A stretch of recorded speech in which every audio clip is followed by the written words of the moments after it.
Hey guys, it's Joe with Pocketnow.com. We all like new stuff, right? New stuff is cool.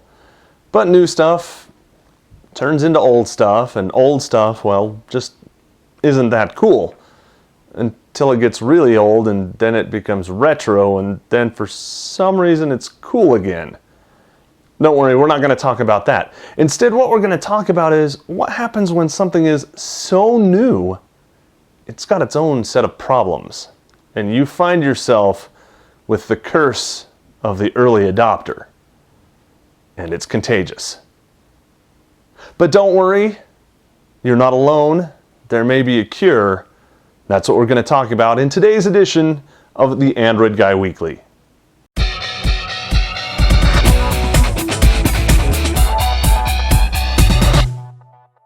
So over here at Pocketnow.com, we get to play with a lot of new stuff.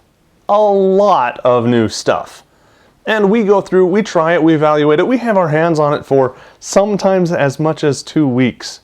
I know that doesn't sound like a lot, but there's so much new stuff coming out, we got to get through it really fast, and usually the people who send it to us kind of want it back. No guys, we don't get to keep this stuff, which kind of makes some of our reviews a little bit biased. Now, we don't intend for them to be biased. We go to great lengths to try them out and put ourselves in your shoes and give you a fair and realistic rating, for lack of a better word, and our views on the experience with the device, which sometimes is even more expressive than just the raw numbers that you see in the reviews themselves. But it's not fair. Now, what do I mean? I don't mean it's not fair that we get to play with cool stuff. What I mean is, we're not investing our money, like you are, to go out and buy this stuff on a whim. You're doing your research. In all honesty, that's one of the main reasons you're here, and thank you for being here, by the way. But you're doing your research before you invest your money to see if this particular product or that particular product is the best place for you to invest that money. Notice I'm not just saying spending. I'm saying investing, because you're going to have this device, whether that's a smartphone or a tablet or a Google TV or whatever the case may be, for hopefully at least a year. If you're on a contract, that might even be 2 years before you get another one. So it's got to be a good investment. You're putting a lot of time and effort into it, and before you're expending your own cash, you're thoroughly vetting that product. Well, at Pocketnow, sometimes these products are just given to us for a week or two. We play with them, we evaluate them, we try and give you our impression of them, and then we send them back. But it didn't take any money out of our pocket. But it did. What I'm trying to say there is, Pocketnow is unlike a lot of the other websites that I've been to. A lot of these sites do nothing but evaluations of products that are sent to them. Maybe they do more than that, but it seems that way. We'll give them the benefit of the doubt. Pocketnow is a little bit different. When one of us reviewers sees a device that we really, really want, chances are we're going to go out and get it. We're going to spend our own money on it, and we're going to risk that. And it's going to come into what we call our daily driver, something that we have on our hip or in our pocket all the time. And we used our own personal money to buy this. That's how it worked with my Galaxy Nexus. I had that thing imported from overseas before I'd even held one in my hand. My own money, because, well, I'm an early adopter. So what's this curse that I've been alluding to? Perfect example. The Nexus Q. You guys know what I'm talking about, right? It's the big black ball thing, really, really heavy, plugs into your TV and your stereo, and that's about it. Google announced it at Google I/O 2012, and they just kind of brushed over it saying, hey, this is really cool looking, we can play your media on your big screen TV, and it's really high end, and oh, by the way, we made all this stuff in the United States of America because we could, and because we think that people might want that. So it's kind of an experiment in that, and you should buy it. We're not going to be able to ship them for a month, but if you want to pre-order it, you can go and do it now. And of course, all of us went, whoa, I don't even know what this thing is, but it's round, and it's made in America, and it's Google, and it does something, and I want it. So some of us put down money, and a lot of money at that, for a big ball of who knows what it does. A couple $100, that ain't cheap. $260 was it? Well, what was it and what does it do? Nobody really knew. We knew it kind of played movies and music and stuff, and we knew that you could control it with your Galaxy, whatever, with NFC, and it was cool because you had party mode, and you should get it because it's cool. We didn't know what it did, and that was a problem. And when people started getting this device to review it, well, it turned out that people started saying, yeah, this doesn't do much. It'll play your YouTube videos and your Play Music, not Play Music, but your music from Play Music. I don't know why Google named it that, but they did. And Play Movies from Play Movies. Same thing, I don't know why they named it that way. Don't blame me, I'm just the Android guy. Anyway, you could play any one of those three, and it was great, but all of your content had to be Google. You had to own it on, your Play Music. You had to own it on Play Movies, or rent it, as the case may be, or YouTube. Because, everything's on YouTube anyway, right? Except all the paid stuff, which isn't. So that was all it did. No Netflix, no Pandora.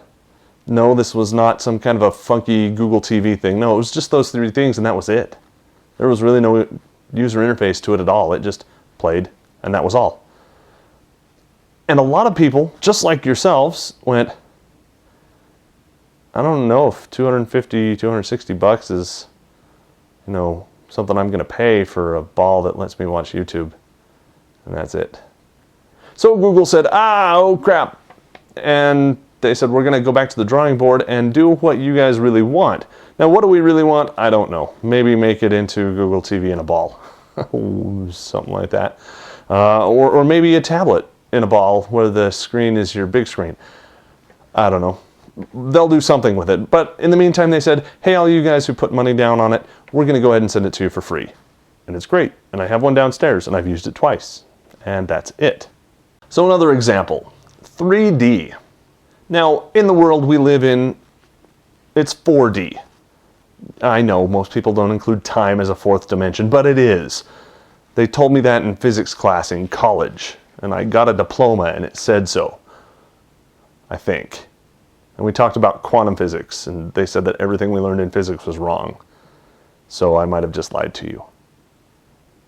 But that would be a space-time paradox, and we're not going to get into that because that always messes up movies. But anyway, back to 3D and movies. It's a good tie-in. What about 3D was cool? Well, 3D movies have been around forever. They've come into and out of vogue quite frequently. And there's one thing that you can always count on with 3D movies when they come into vogue. They're going to go back out of vogue again soon. I think I used vogue there more times in that last 10 seconds than I have in my entire life. Vogue. But 3D this time looked like it was around to stay because, hey, it was digital. And they were making stuff, well, in 3D with these cool stereoscopic cameras. Stereoscopic is a cool word. Means 3D. But they were doing these cool high-end big budget movies, and honestly some of them were amazing.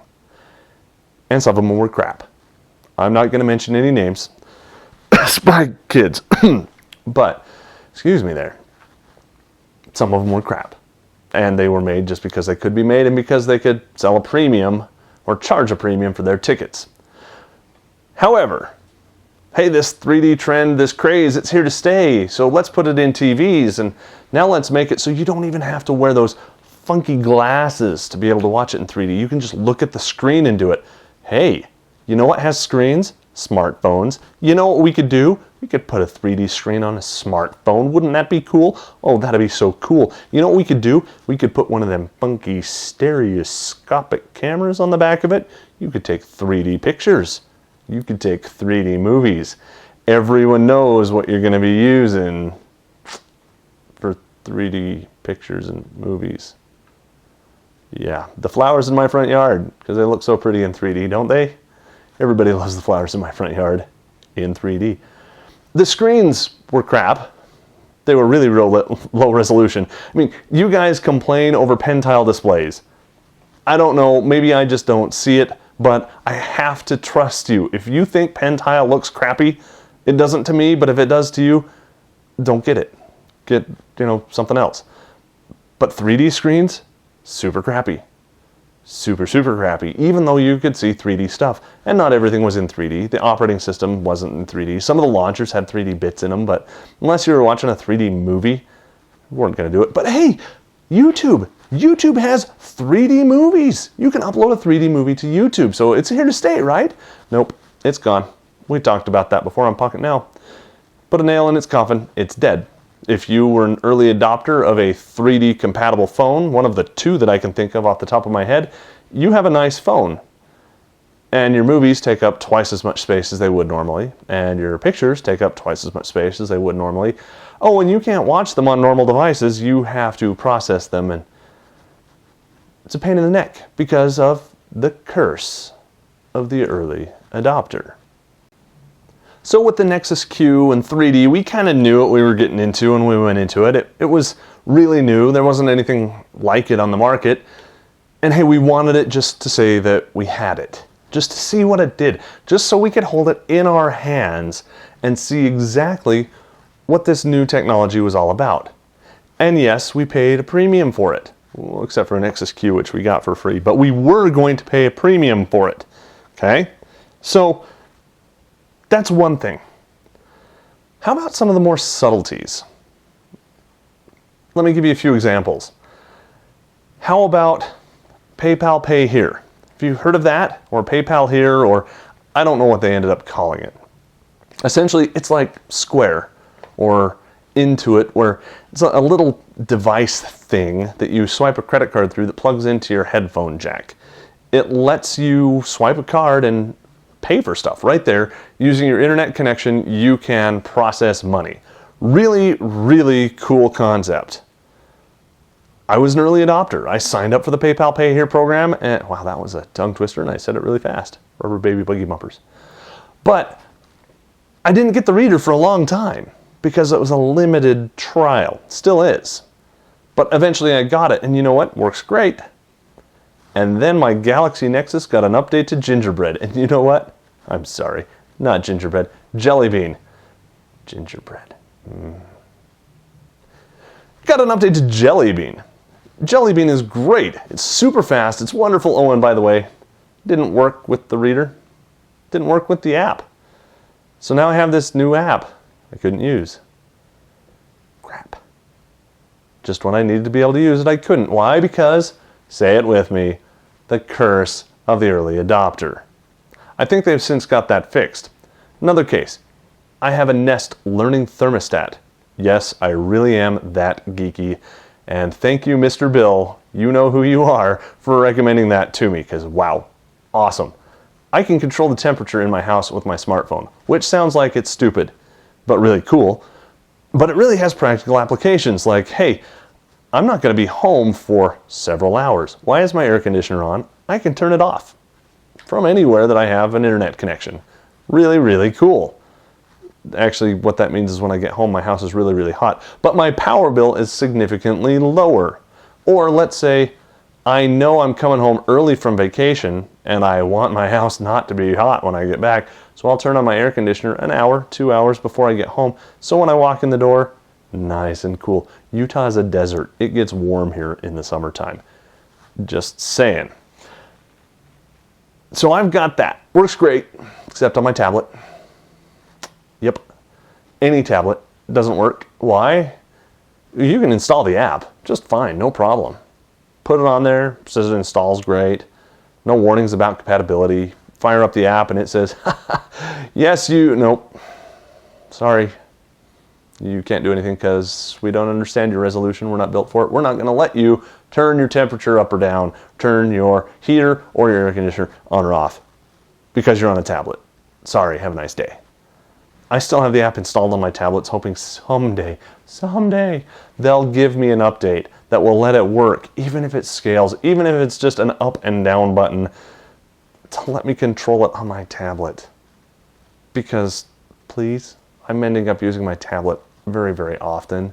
Sometimes I have it and my phone is in my car or on my desk, or I'd just like to be able to do it from my tablet. So that's another thing. See if I've got one more. How about custom ROMs? And we'll end with this one, don't worry. Custom ROMs. I'm a custom ROMer. I like CyanogenMod a lot. If you guys haven't noticed that already. Hi, welcome to the series. My name's Joe the Android Guy. This is like episode 27 now. But anyway, CyanogenMod, my distro of choice. Love that thing. Fabulous. Hey, you know what else is cool? Google Wallet. Oh yeah. Paying for stuff with your phone, man. I can do that, and every time I do it, blows the mind of whoever it is that's quote-unquote taking my money. Because look, I paid for it with my phone. There's my receipt. Yes, with my phone. And then I flash a ROM and bork my NFC secure element, so I can't use it anymore because my secure element's not responding. Now what does that mean? It essentially means that Google Wallet doesn't have the key to my NFC secure element, so I can't get into my wallet to use any of my stuff ever again. Not happy. You know what the solution is? I actually called up Google Wallet support just like the error message told me to. Their solution? Buy a new phone. This time don't ROM it. Don't even root it. Don't do that. It's bad. You don't want to do that. Don't root your wallet. Don't root your phone. So now I have to go out and buy a new $650 phone just because I custom ROM'd it and didn't know that that meant that it was going to be throwing away the only key to the wallet. Thanks, Google. Frustrating. Yes, I know. I opened myself up to that as soon as I started throwing on custom ROMs. It was one of the risks that I took, and I went into it knowing that eventually that stuff's going to happen. Frustrating? Yes. Unexpected? Yes. Worth it? Oh, heck yeah. Have you tried CyanogenMod? Oh, yeah. But early adopters, that's the curse. So there's a few of my personal stories, things that I've done. Do I have a cure for it? Sure, don't be an early adopter. Now, how do you get around doing that? For me, I've got a terminal case of early adopteritis. I'm never going to get rid of it. It's incurable. But what about you? Well, lucky you've got Pocketnow. You've got the Android guy, or hey, maybe you're not even an Android person.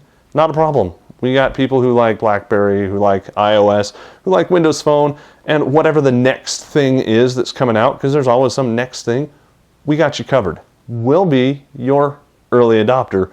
We'll let you know. Is this worth it, or is this not? Do you want to hang out and wait? Even though it may be super cool, what risks are involved? Pocketnow's here to tell you. No worries. But now it's your turn. I want to hear your stories. I want to hear how early adoption has come back to bite you in the proverbial keister. Did it cost you money? Did it cost you time? Did it cost you embarrassment? Let us know, but please do it over at Pocketnow.com. In fact, if you're watching this on the YouTube channel, right down there, I'm going to have a link right there over to the article where we've got this video embedded. Got some cool pictures on there too. I think you'll like them. Leave your comments over there so we can all have this conversation together. I'm dying to hear what you have. You people who are watching the video on Pocketnow.com, big thumbs up for you. Thank you. Comment down below as well. It's right down there. Let me know your thoughts and your experiences.